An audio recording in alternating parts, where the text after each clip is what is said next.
fight taking place. Oh, yes. And then, of course, Brother Scott Dunn over here.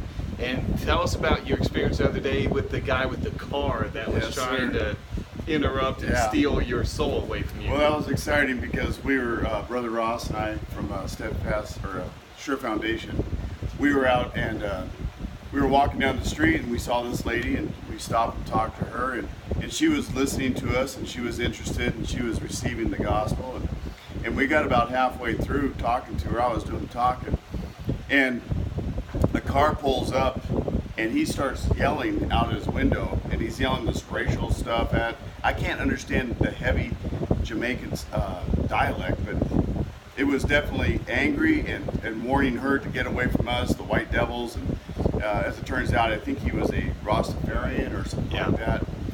Anyways, in order to continue with the gospel, I needed some help. 3 locals came up, and Pastor, you obviously came up with Brother Patrick, and started running interference, trying to get in front of this guy to get us separated so I could continue with the gospel with this gal. And her name was Grace. And it starts to rain.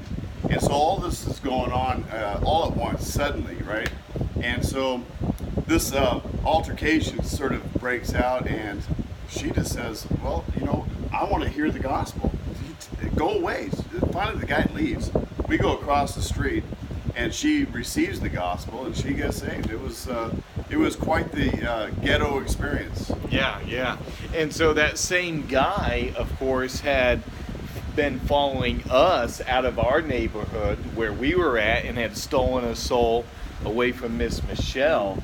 And so that is just one story. We've had many different ones where, Satan has really been fighting against us. But in spite of that, we've had 244 souls saved. So it's been a great blessing. It's been a victory. So y'all continue to pray for us here in Jamaica. God bless.